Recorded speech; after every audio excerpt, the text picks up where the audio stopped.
Click, click, boom! What's going on, faithfuls? It's your boys Mike and Tony from the Nothing But Niners crew. Guys, we are back for a late night edition. Tony and I have some errands to run. We got some driving to do. And so we figured instead of wasting time and talking to each other on the phone, Tony, let's do this like a phone call, like a regular conversation between is over. Now, what people know is you and I talk a lot after hours or off the record, off camera, about things that the 49ers do. And my personal opinion has always been, damn, I wish we were recording because this is some good shit that we're saying. These are like really, really good nuggets. So what I would like to do is let's pretend the phones don't exist.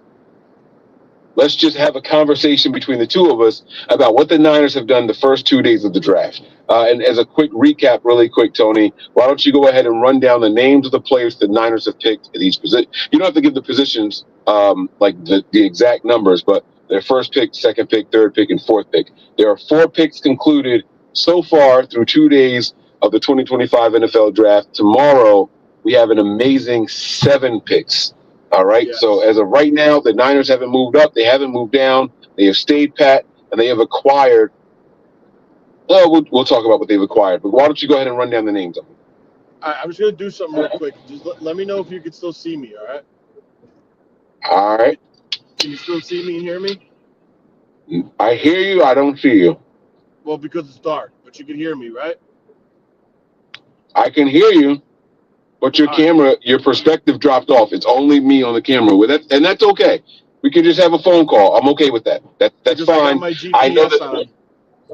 Yeah, so I know they can hear you, so don't worry about it. As long as you're plugged in, they can hear you. This is me and you having one of our my hour-long drive to work conversations. Let's do this. All right. So in the first round, the 49ers worked the phones to try to trade up for this individual, but couldn't get a deal done, and they got lucky, and they landed him at their original pick at 11.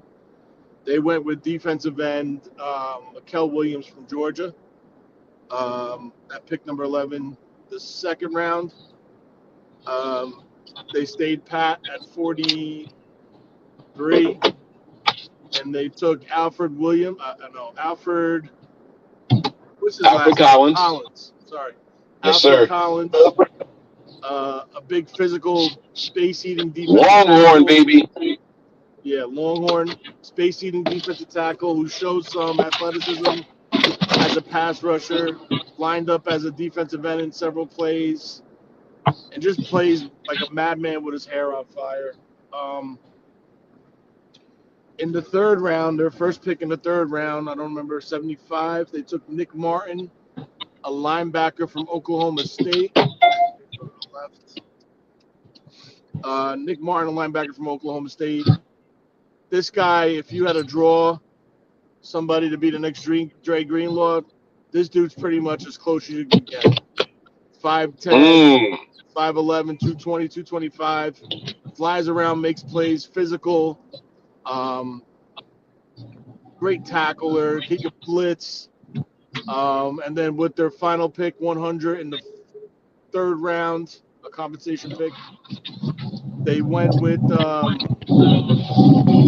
Upton Stout from Western Kentucky, a 5'8.5" corner from Western Kentucky. That's what they did on day one. Like Mike said, 4 picks, didn't trade, didn't move, stayed pat, and that's where we're at. Tomorrow, like he said, we have 7 picks in front of us, and they'll continue to add to this defense and roster as well. All right. So I want to start from the beginning, Tony, because I've had this long time notion that, and I don't know if you actually disagree with me or you just don't engage in my bullshit. Right? We're gonna have a conversation like it's just you and I. So I don't care about being able to monetize this or not. Like I want to talk like it's just you and I. All right. Yeah. The 49ers have had this. I've been saying there's this dark cloud. There's this aura around this team. Okay. And the truth of the matter is, we heard tonight, forget all my suspicions. Forget every single one of them. 2 days ago, we heard John Lynch go to, and when he addressed the media on the very first day of the 49ers official day opening of whatever, the offseason program, his buddy, these are John Lynch's words, his buddy called him and said, hey, I heard you're calling guys in the top 6 to see if you can trade up. I'm in the top 6. Why the hell haven't you called me? And John said, oh, yeah, I didn't think I had to call you because you're my buddy already. I just want to see what everyone else was shot. I was just trying to do my due diligence, right? Cool. Draft day comes. We pick Michael Williams of Georgia or Michael Williams of Georgia, however you want to pronounce the first name. And immediately after the pick, and the team is addressing the nation, which, by the way, I'm going to break that down later on. John Lynch says, well, we were trying to trade up to get him because we weren't sure he was going to be there at 11. But fortunately for us, he was there. Tony, doesn't that alone tell you that I was right in my concern that the rest of the NFL just don't fuck with the 49ers? Per John Lynch, he's got a buddy that was available in the top 6, and he couldn't even get a trade with that guy. I saw Houston trade up 4 or 5 times in the first 2 rounds. You're telling me that John Lynch with connections couldn't trade up to anybody ahead of him where he wanted to go, and Houston did it, just calling around willy-nilly, Raiders, Seahawks, Titans. Like they traded up with everybody. But I don't think that teams, players, GMs, free agents, I don't think that they fuck with the 49ers, Tony. And this was a glaring reason why. Did we get the guy? Good. Am I happy with the pick? Absolutely.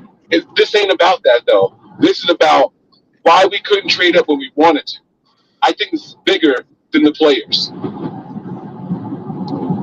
I don't think it's, how do I say this?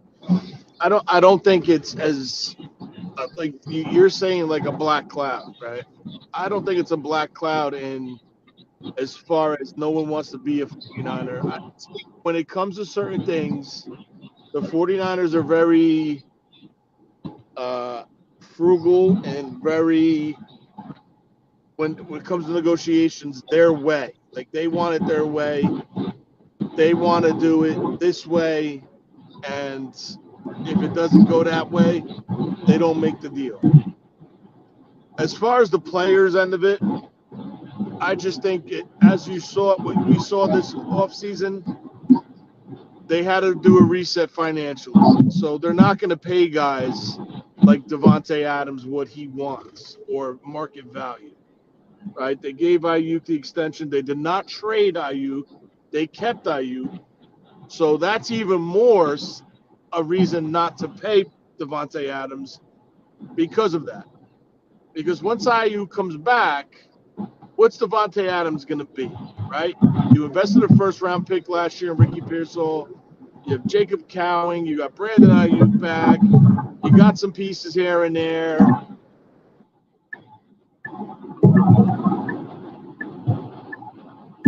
Hello? All right.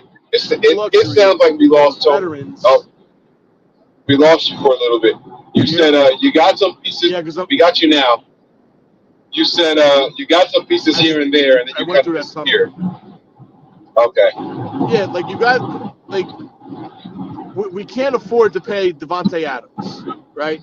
Unless Brandon Ayuk was getting traded, and that was going to be the replacement for Brandon Ayuk, which they did not go that route. They did not trade him. They kept him. And now it's straight.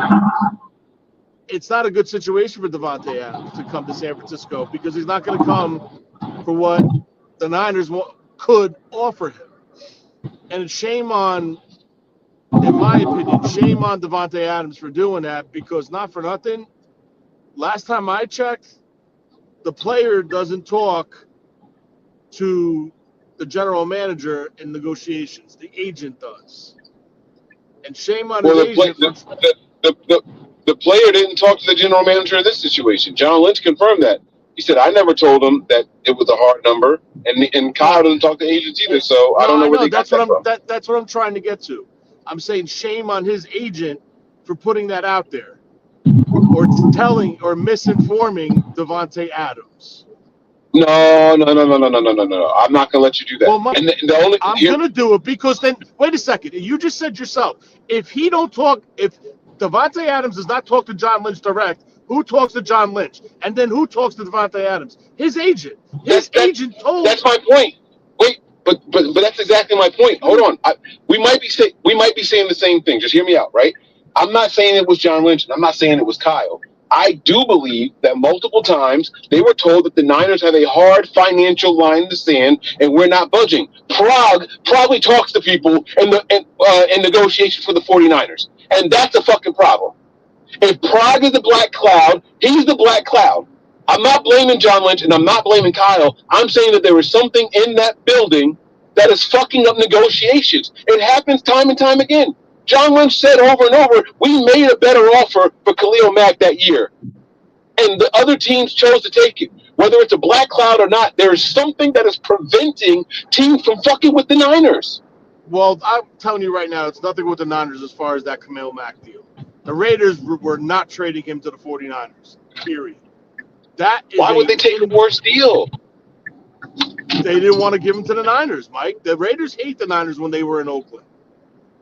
They would not do that deal unless the Niners paid significantly way over than what they originally offered. There's no way Oakland will do a trade with the 49ers. Do you remember when the Jerry Rice signed with the Raiders? Everyone was bashing Jerry Rice because he signed with the Raiders. He also had cornrows, but yeah. All right. Oh, no, that was the Seahawks. That was the Seahawks. My bad. I'm not blaming anything on the 49ers, dark cloud, jinx, whatever you want to say. That has nothing to do with that Khalil Mack deal. Oakland was just simply not trading him to San Francisco, period. I think that's turning a blind eye. If John Lynch sincerely offered a better deal than what I don't care what the team is. If you offered a better deal, what is in you as a person to take worse when better's offered on the table? Like, it doesn't make any sense. This is a get or get got business. This is not a quid pro quo. This is not an eye for an eye and a tooth for a tooth business. This is a get or get got. They had an opportunity to get. I'm well aware of that. But again, when it's such hatred towards two organizations by each other, Al Davis would never sign off on the deal to the 49ers. Never. So then why even entertain the phone call? Just bang on them as soon as you hear, hey, this is San Francisco. Click. Why not just bang on them then? Because they use San Francisco offer against them to try to get more from another team. That's what. And now I can't argue against that leverage. The Niners are offering this. What do you all? I can't argue against. But we've seen this time and time again. We have heard, as most recently as Devontae Adams, and all the way back to that Khalil Mack trade. It's happening just too frequently, and it doesn't involve the Oakland Raiders at the time or the Las Vegas Raiders. Al Davis has been dead. Like, it doesn't involve them, and this is consistently happening to this franchise. The top tier players don't want to come here for whatever reason, or they don't come here. I won't say they don't want to, because I do believe that someone would say, hey, man, I would love to get in Kyle Shanahan's system. Are you kidding me? I do believe that there are some offensive weapons that say, yeah, I want to see what it's like to play in Kyle's system. But for whatever reason, their agents don't allow them. They don't even entertain that idea. And I'm not asking you to come up with an answer, but we've seen it time and time again. Flash forward to today, or yesterday in the draft, where John Lynch said, my buddy was offended and called me and said, hey, I heard you're trying to move up in the top 6. Why the hell haven't you called me, my buddy? And John Lynch gives him whatever BS excuse he says. And then at the end of the day, they say, yeah, we were trying to trade up to get you because we wanted to secure you. We didn't know if you were going to be there, but we still couldn't get you because no one answered the phone. That's scary to me. That's scary. You had a connection. You had a guy that was offended. You didn't call him. You had someone and you still couldn't pull the trigger? Well, he said he had talks with teams to move up. Now, how do you... What I could say is they had the talks, and the team that was holding the pick that the Niners were trying to get were not satisfied with the compensation in return. See, like, I don't understand how you're trying to put this notion out that it's the 49ers.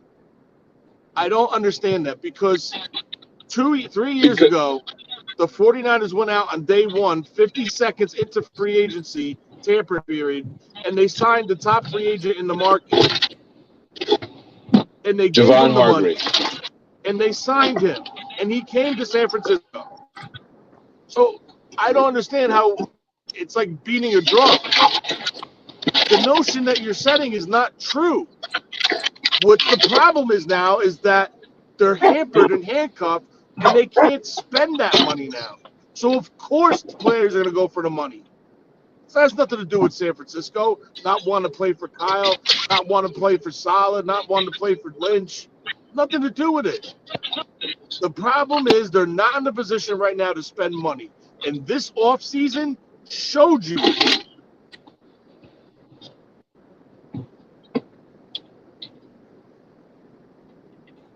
It laid it out for you where they are in their decision making as far as money, contracts, and paying people that are free agents that are outside of that building. They're not doing it. They got beat. And good teams don't depend on free agency. They use it as a supplemental piece. Yeah, okay, Tony, and this is I completely agree with you. My thoughts align with yours on free agency. Fuck free agency, right? That is a supplemental piece. The key is the draft and developing players. And what I'm trying to tell you is the importance of yesterday. We wanted to trade up. They said it before and after. Let's just pretend that they really did get the guy that they wanted, which I don't know for sure. But let's just pretend that they did get the guy that they wanted, right? It is documented by the team. This ain't from Matt Mayoko, Diana Rossini. This ain't from Mike Silver. This is documented by them. We wanted to trade up before 11, and we couldn't do it. All I'm saying is that scares the shit out of me. That's all. That's all I'm saying. Why would it scare the shit out of you? Why? So because this team can't do. Wait. But hear me out. Hear me out. Please, just hear me out. If they overpaid and got the pick, you would be the first one to say, "What the hell are they doing? That's an overpay. You could have got him at 11." What happens if they didn't want to give the offer that the team was asking for? You don't know that. Then they don't give the offer. That's what happens. Exactly. So that's where we're at.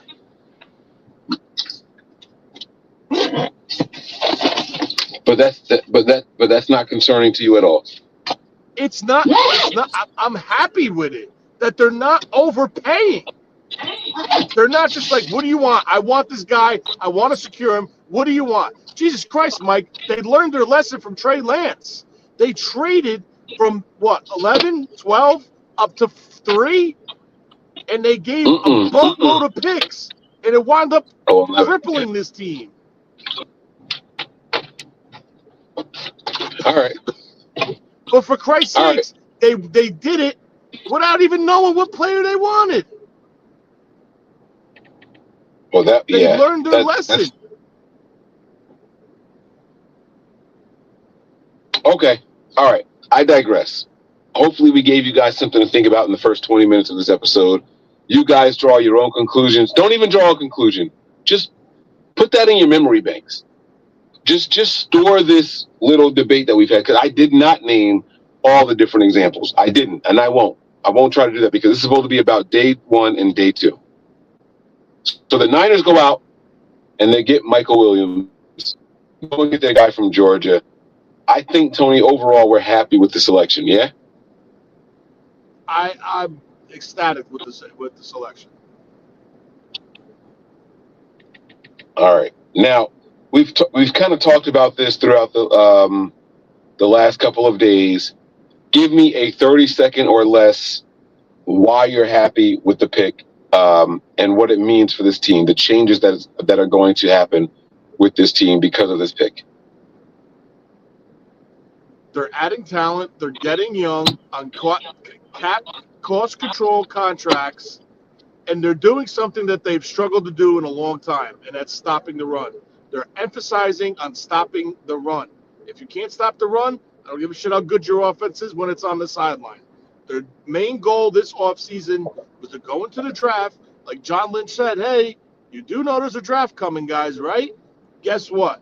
He stepped up to the plate, and now he dropped the mic. You got the best edge-setting defensive end in the draft, in Mikael Williams, and then you bring in a 6'5", 330-pound defensive tackle, who, by the way, was compared to Chris Jones. And by the way, his highlight film, he moved and looked like Chris Jones to be a two-piece start to redevelop it in that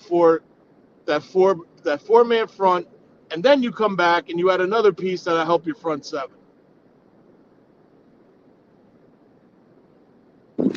I agree with everything you just said, and that's why I think that the Michael Williams pick was absolutely phenomenal.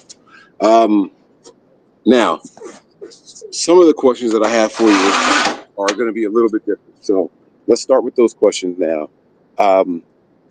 At the time that we were on the board at 11, and I don't have the board in front of me, but you'll still be able to answer these questions. Was there somebody that you thought, man, I really want the Niners to get this guy? He's sitting right there, but they didn't do it. When they were on the clock at 11?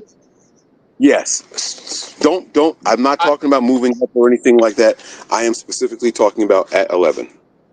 I thought about Walter Nolan. But as you can see, this draft is a lot more deeper at tackle than it is at edge. Well, hold on. Let me rephrase that. This draft is a lot more deeper at a base 4-3 runs edge-setting defensive end, a prototypical all-around defensive end, than it is at defensive tackle. No, defensive tackle more deep. Tony, than the 4-3. We lost you for a second. You got to run it back. Wait, rewind what you were saying. You said Walter. You said Walter Nolan, and then you broke up for about 12 seconds. What were you saying? Walter Nolan was the one guy I thought of. Just like, you have that inside tech, that 3 tech that could come in and just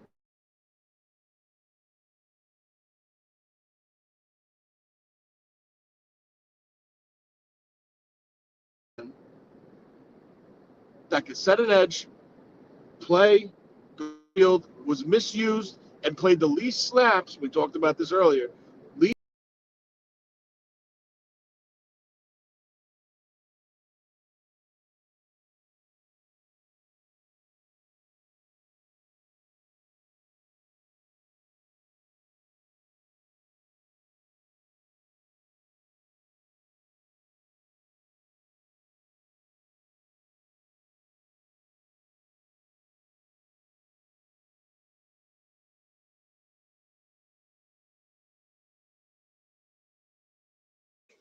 I think we're losing Tony a little bit. I'm not sure where he went. Can you guys still hear Tony?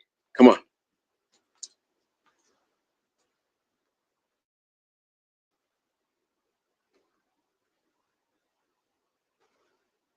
Can anybody hear Tony still or no? If you guys can't hear him, let me know.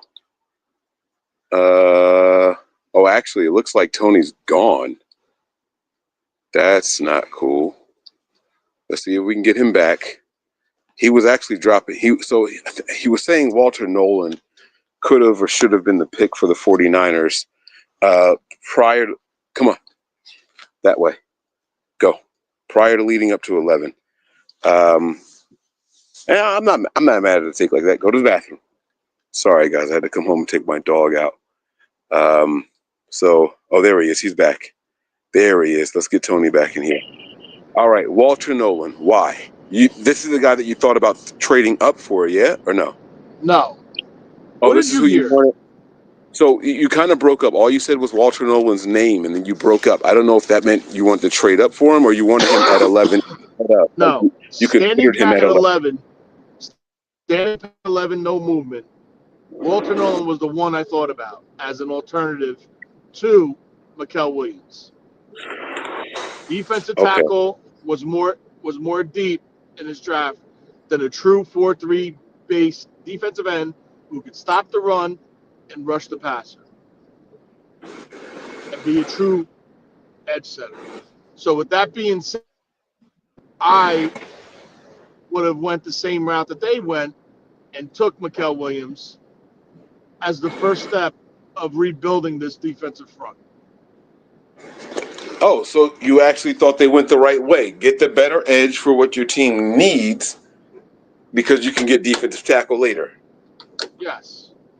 All right. So then we won't even waste time discussing that any further. So you like the first pick, and if you had a chance to do it over based off of what was left on the board, you would have done exactly what they did. Yes, I would have stayed with Mikael Williams because he's what you need, right? He is what you need. Abso-freaking-lutely. Abso-tizzly-positively. All right. Okay. So then forget what people think about the prospect. Forget why you wanted that prospect. I'm not here for that right now. We have broken it down plenty of times already. If you guys missed it, he's a good run stopper. He actually does have some pass rush skill as well. And even more than that, I think the bit of a bonus. Sorry, I got to feed my dog. I think the bit of the bonus to all of that is the guy can actually kick inside the defensive tackle. So you kind of get a 2-for-1 with this guy. Now, Tony and I went through this whole pre-draft process talking about the Niners may need to double up on defensive end or not double up, but the Niners team may need to go DE and DT to get a complimentary guy. They kind of did that. So, Tony, let's transition to the next move with Alfred Collins here. He was the Longhorn guy, right? What were your thoughts on that move? And talk to us about how it worked in conjunction with, all right, in conjunction with the Michael Williams pick. Well, the conjunction part is they both are similar players. Obviously, different weights. They're both 6'5". They both have long arms. They both play with physicality. They're both good athletes and can move. They both could stop the run, and they both offer you something as a pass rusher. So you're changing the mentality up front of this defensive line, going more physical, more athletic, more explosive, and playing with that new mentality that Robert Saleh is going to reinstall to this defense because the majority of the defensive players that were here when we were in the Super Bowl and when he was the defensive coordinator are no longer here. So he's got to reinstall that mindset to this defense. And those are two crucial players that start that process. Now, when you talk about feeding off of each other, they both move well. They both stunt well. Now, I saw somebody in here say, well, hey, is this the new Alden Smith Cowboy combination? It could be because they're both athletes, they both can move, and they both move well on the move. When they're looping or stunting or slashing inside on a hard uh, inside gap shot, you see them stunt well. So that's just something to keep in the back of your head. But the most important thing that I like about this whole situation with Alfred Collins, the first thing in the highlight film they said was Chris Jones. Chris Jones has been a thorn in the 49ers' ass. So let's see if our Alfred Collins can develop and be a thorn in other teams' asses while we rebuild this front and become a more physical and more dominating front. I personally think that's a bit of a tall task. I don't think Chris Jones is something easily replicated, but I do think that it's easy to remind someone of Chris Jones. Because you know one thing I didn't hear Alfred Collins say during the entire pre-draft process? But My dick came out. Huh? Anybody? You got nobody remembers that? Do you remember that, Tony? Yeah, I remember that. My dick came out.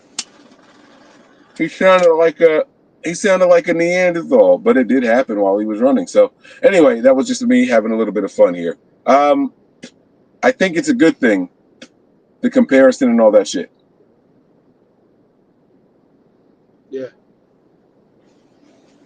Shit. There it is. All right, we're lit back up. I'm ready for round 2 of this trip that I got to take right now. So let's get this thing going. All right. So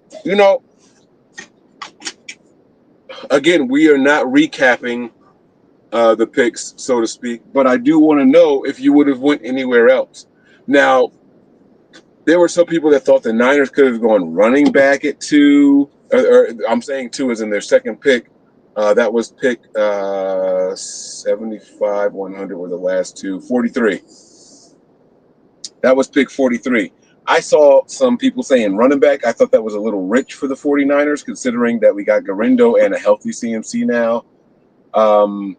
I saw some people saying that the Niners should have gone offensive line. There was a run on tackles that kind of started a couple of picks right before the Niners and that continued after them, right? But clearly they didn't like any of those guys. Tony, you know what? Let's just start with this really quick. Not start, but let's go. Let's transition here. All four picks were defensive players. Did you expect that? I don't care what positions you're talking about. Do you expect the first four picks of the 49ers 2025 draft to be defensive players? Yes, because I think to get solid here, Kyle had to give up some not Ooh. power, not power, Ooh. but with the decisions that they made on that defense, moving on from people, they really ran the cupboard dry. So I think that was part of the agreement for Salah to come in, and I still think he goes two more picks, at least two more picks on defense, and try to rebuild and restock this defense and get it back to where it was, hopefully. If they were to go two more picks on the defense, that would be a total of 6 picks out of 11. And the defense is clearly the weaker side of the ball. No one will be mad at that. But 4 in a row, Tony, seems to be a bit rich, especially considering the Niners need a tackle, a guard, and a center. And not one of those were addressed on the offensive side. I didn't even get to the skill position. I think the Niners need a wide receiver with the departures of Debo and the unknown return status of Brandon Ayuk.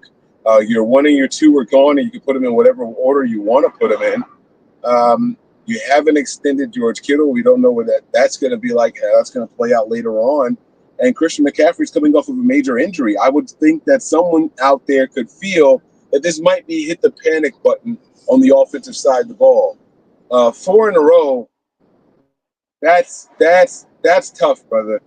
That's tough. And again, assuming that Ayuk is going to be okay, assuming that Christian McCaffrey is going to come back the way I think he is, assuming that Ricky Pearsall takes that next step forward, and assuming that Isaac Garindo can continue in the trajectory that he was going, you don't really need anybody on offense. But that's a lot of assuming. Are you 100% certain that you would not have preferred them to take one offensive player in those first 4 picks? I mean, was there one there that you think really could make a significant difference right now? Oh, And you talking? I'm not talking with the first 2 picks. I'm talking about the round 3 picks. Was there somebody there that you could say, listen, this dude has legit chance to have a significant role in this offense this year? I didn't see it. I don't see it. If they did take an offensive position, I'd have been probably a running back. Um, but I don't see anybody that could be a significant difference maker than for what we have right now. Now, could they come out and go out and get Miles Frazier from LSU in the 4th round? That's a possibility. But you still need another defensive tackle. You still could afford to bring in a safety. You still can afford to bring in another edge guy, maybe an undersized guy that has a little bit more speed and is a little bit more explosive with his first step, right? For your NASCAR package or whatever you want to put him. Yeah. Those are options, right? But now, just to flip the script, yeah, they went 4 picks on day one and 2, but they also upgraded 66% of this team as far as defense and special teams.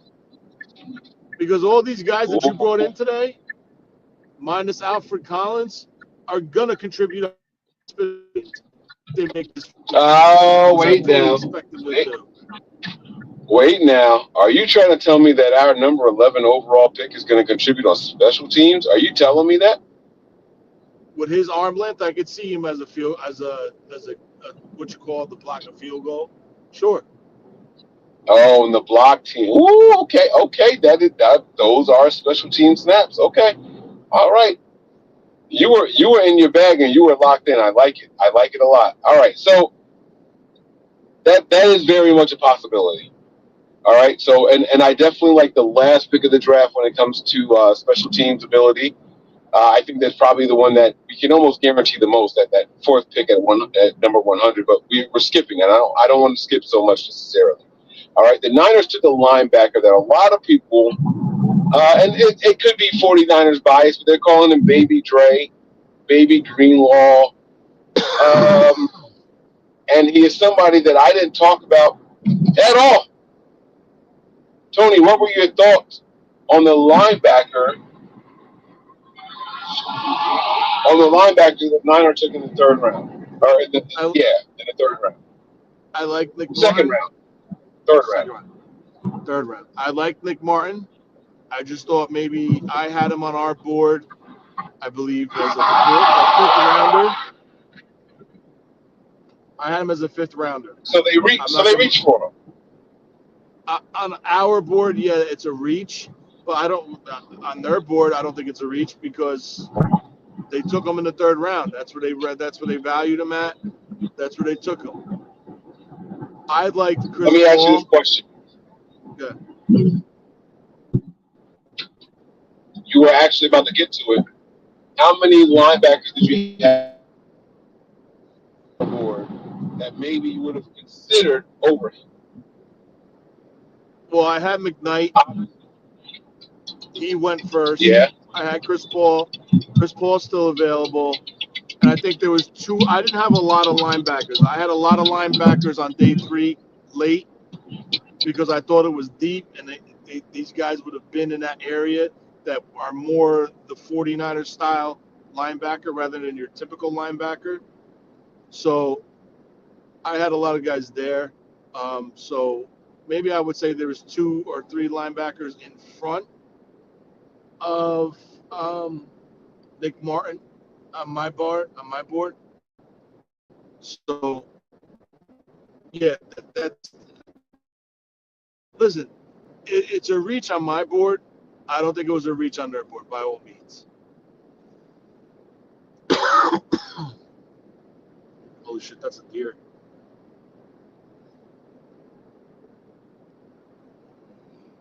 Uh,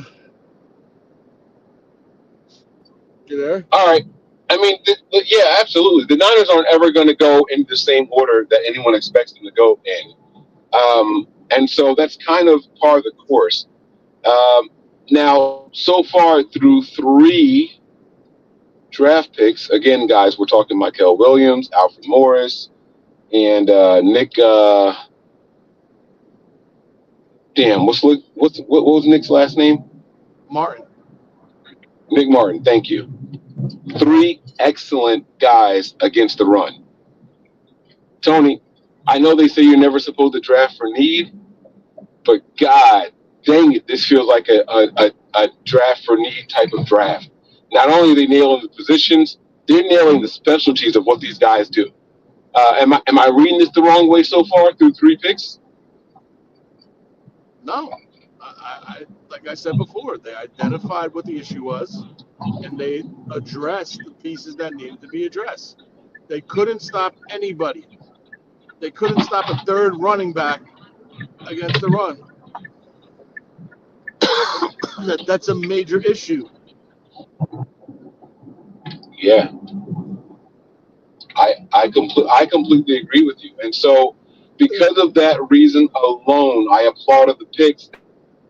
Now, the reason why NFL history says you never draft for needs is because you get desperate, and if that guy ends up being a bust or can't do what you thought he was going to be able to do at the next level, you kind of got a little bit of egg on your face. You kind of look silly saying, "Oh, I thought this guy was going to be really good against the run." If he turned out he's not that, now you've wasted a pick, right? So let's take number 11 overall as an example, right? Michael Williams was supposed to be the best, not one of the best, the best defensive lineman against the run in the entire NFL draft, whether it was defensive end or as defensive tackle. He was the best guy against the run in the entire NFL draft. And the Niners landed him. A pick for need. Also, also one of, not the, but one of the best players available. If it turns out that he can't stop the run at the NFL level, it's possible we could look back at this pick and say, God, we fucked that one up. It's possible. Unless he all of a sudden developed a pass rush skill and he's a really good pass rusher, right? Because he's also got position versatility. He can play inside and out. And a lot of people aren't talking about that still. But the rest of these guys feel like complementary pieces to what the Niners are building here. And that includes our fourth pick in Upton Stout. All right. So that includes Upton Stout, who is also really good against the run. Right? This guy is physically strong. He doesn't have the height. He doesn't have the stature that you want to see from a DB, but he put up the combine on the bench. This guy is something a little bit different. The Niners like guys wired a different way, and he's got that it factor that the Niners look for, Tony.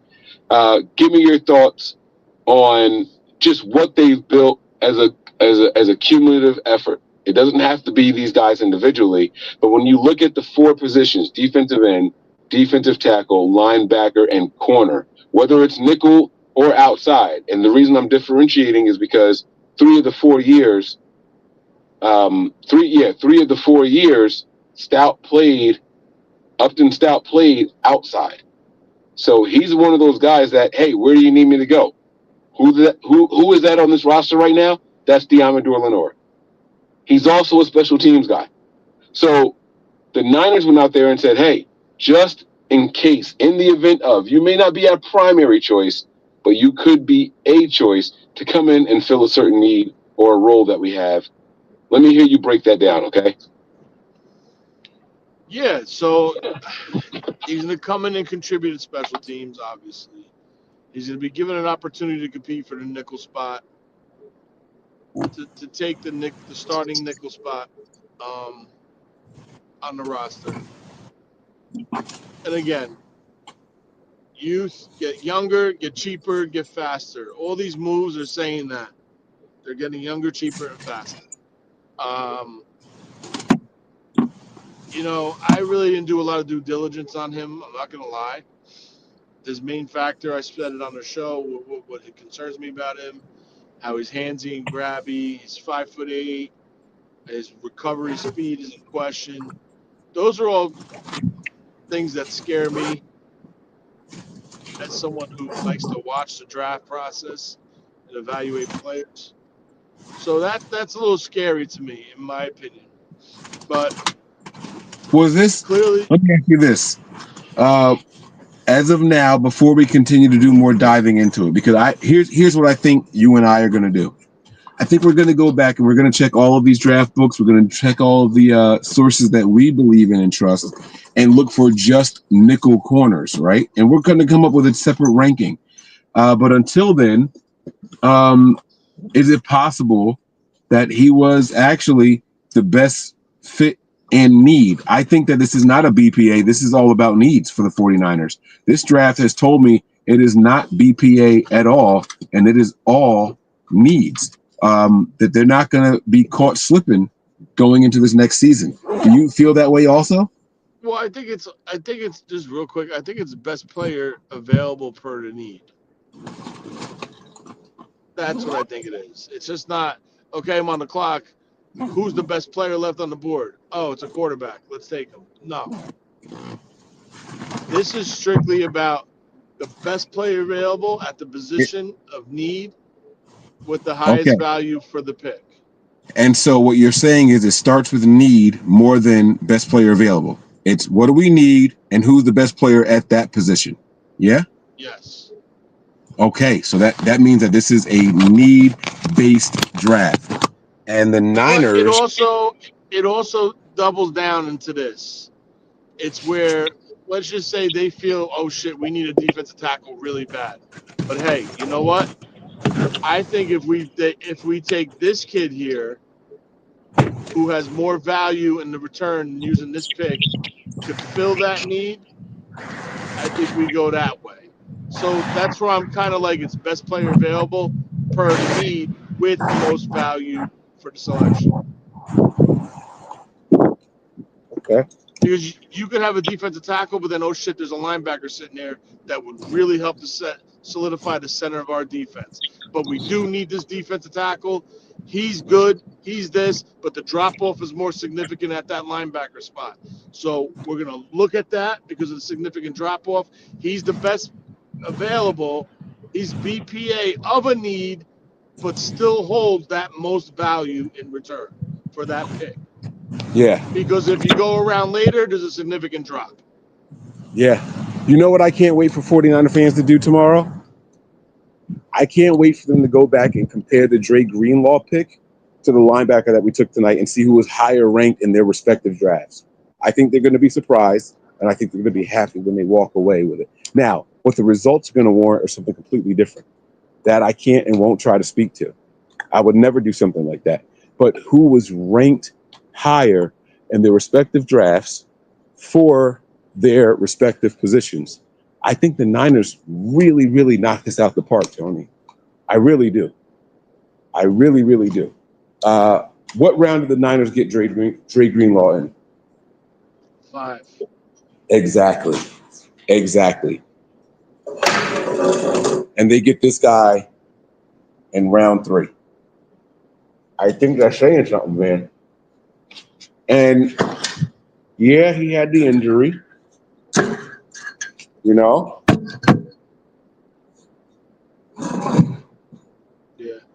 Yeah. He had the injury, but so what?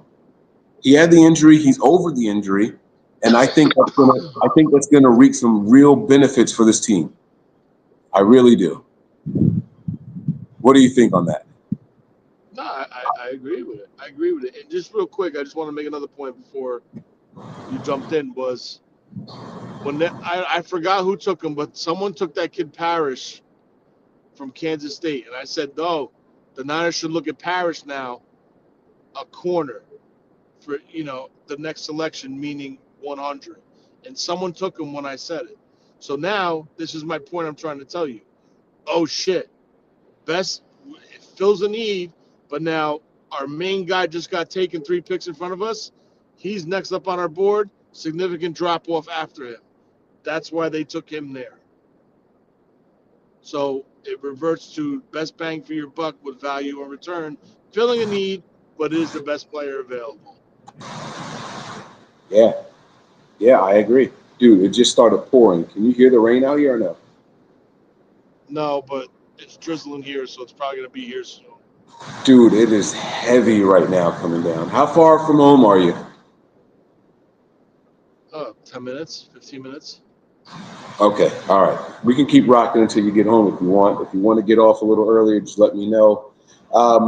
So, we've been doing our own grading system based off of what the fans say. We haven't been doing it ourselves. We haven't been assigning grades ourselves. But the grades have been relatively positive for the draft. Now, that goes into the last pick of the draft so far for the Niners, pick 100, being the worst rated one. That was down in the 60s. This is when you start getting into some of the unknown names. This is going to be where the mock draft sites that you use just didn't have these guys listed. We're getting into that area right now. Round 4, 5, and 6, and 7 is when it's going to be, who the hell is that guy? He wasn't on our draft board. But you guys got to remember something.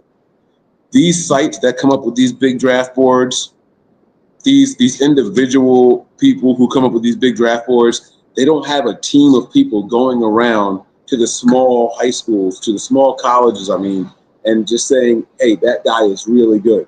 The Niners do have that, though. The Niners do have that, and so that's why you're going to start to get into the territory of guys that they've never heard of who may be higher on the board than some of these guys that only the mainstream media has been exposed to. If you had to tell me, we've already determined that this has been a draft based off of needs, not BPA. It's BPA at the biggest need. So let's first identify what we think the biggest need is going forward. We've addressed defensive end, we have addressed defensive tackle, we have addressed linebacker, and we have addressed, in my nickel, not corner, but nickel, because I think the team believes in Mustafa, Diamador Lenore, and Green. I think they sincerely believe in those three players, and they can use them however they decide to use them. And so it was like, all right, let's get somebody in there for nickel that we can have compete right away. What's the next biggest position of need for the 49ers, Tony? And while you think about it, I will accept doubling up of one of these other positions just in case something's not what we thought it was with one of these other guys, or they see a package benefit. Let's say you say defensive end. You know what I'm saying? So I'm just saying that it doesn't just have to be a new position of need. Yeah, I would say right now another defensive tackle to pair up with Collins. And really solidify and upgrade the interior. But also the same can be said for the offensive line. So being that they're focused on kind of rebuilding this defensive line, I'll have to go with the defensive tackle. Like it, man. I like that. All right, so defensive tackle, because there's two defensive tackle holes that we needed to fill. All right, so that's number one. What's the next position that you have? Because I'm not going to lie to you, I don't have defensive tackle as my next highest one. It's cool that you do, and I'm not here to argue. I think we just see things a little different. I think that we can have a already on the roster defensive tackle play next to Nick Bosa, Collins, and Williams, and we'll be okay. I think that's already a drastic improvement in the group. Then you got Fred Warner, and then you have Nick. God damn it, what's his name? What's his last name again? Bosa? No, not Bosa. The linebacker, bro. Fred Warner? The linebacker, Nick something. Oh, Martin. You mean in the Nick draft? Martin. Yeah, I don't know why I keep forgetting Martin. Sorry, but I think that group right there, you can have a mediocre or less than average defensive tackle on the field with the rest of those guys, and your front seven is going to be completely fine against the run. I absolutely have confidence in that if we had to go forward today. And so what that tells me is maybe defensive tackle isn't the biggest need. Perhaps something on the offensive side of the ball, and it's not a skill position right now. I think it's actually more than a skill position. It's one of these linemen. I think that maybe guard or center could be the biggest need right now. I think that the center could be the next position for the 49ers with our fifth pick in the draft. So what say you to that, my idea of center being the next position of need? It could be a piece that it could be the next target. There's a couple bright guys out there. Logan Brown offers you versatility, potentially inside, outside guard and tackle. I would also, I think running back could be. I also think tight end could be. How do you? Okay, I'm curious. I've heard a lot of people say running back. Is that with the idea that Nick Bosa, Christian McCaffrey isn't back to his normal standards? Is that the only reason why running back is on the board? No, I think they need a bruiser. I think they need a big physical runner. That they don't have to be the fastest. They just need. They have to be fast, but they don't have to be like a 4.3, 4.4 guy. They just need to be a big physical runner that's not going to go down. That's tough to bring down with good contact balance, stuff like that. So you mean the goal line back?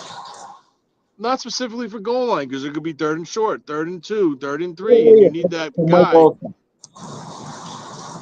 You need that guy to come in and just bury his helmet and put it right. But, pick up that first down. The Mike Allstott type of back is what you're talking. Yeah. Yeah, but Mike Allstott was more of a fullback body than it was more of a tailback. I mean, like the kid from Miami, Martinez, fits that role. Uh, Devin Neal from Kansas fits that role at 225 pounds. Scattaboo could fit that role. Big physical dude who clearly just carried that team in Arizona State. Um, so there's you have options in this draft, and I'm sure there's guys out there that are going to go undrafted, and the 49ers have an opportunity to grab one of them. All right, I like that. I like you identifying the running back position. Um, all right, so right now you have defensive tackle, and then on the offensive side of the ball, maybe running back position. Let me ask you this: where does wide receiver fall in the line of importance to you in comparison to tight end? Which one of those two positions do you think is more important for the Niners to find someone? Wide Um, receiver, or tight end? oh man, I don't know because I mean I think they're gonna get a deal done with Kittle, so he's gonna be in camp. I don't think he's gonna hold out. Um, I would go wide receiver, but they do need to start investing and looking for a potential replacement down the road for Kittle, or even shit, just give him some less reps and try to prolong his career, especially if they're talking about giving him an extension at probably what the rate he's asking for. If he's asking for that money, you want him to play and you want him to be on the field. So you might have to pull him out a couple plays to. It's a similar thing with Christian McCaffrey. Okay. What would you have changed so far in this draft if you could change anything? If you could wave a magic wand, what would you have changed in benefit of the 49ers? I don't know. Uh, Because I'll be honest with you, I'm not sure there's much unless you had a player that you would prefer over somebody. But I think they did it right. They went edge first, they went DT next, they went linebacker next. I think if you're addressing every single position of need and order of importance, I think they did it right. I really think they did it right. Then they went nickel or outside corner. Um, so I think what you're kind of left with dealing with is the player, the individual, versus the position. I think they tackle the positions in the right order, the right way. A lot of people were saying, "Oh, we could have went defensive tackle for the 11th overall," but that was a much deeper position. When you go out and you get a guy instead of at 11, the next guy is compared to Chris Jones. You did the fucking right thing. You know what I'm saying? And so yeah. I think they did it right. I think they identified the depth at each position and who was likely to be available later, and they did it the right way. So what's your magic wand age? I was giving you some time to think here with me rambling on, but I am curious to know if there was a magic wand, what slight change would have been to be made? Honestly, I don't know. I kind of like. I mean, the stout pick maybe. I don't know, but other than that, other than the stout pick, I like what they did. Um, if we got Nick Martin in round 4 instead of 3, maybe I might have felt better personally because of the Nothing But Niners draft board. But I pretty much like what they did. You and I both. Are you home now? Yeah, I just pulled in. All right, buddy. Listen, we're going to wrap this thing up here, guys. We brought you guys another hour show. We hope you guys enjoyed it. This is Mike and Tony recapping day 2 and day 1 of the draft, the 49ers plan of attack and their strategy, what we would have changed about it. And the truth of the matter is, not much. Not much at all. All right. We got one question mark on here that we don't quite seem to agree with the Niners on all the way. And it's not that we disagree.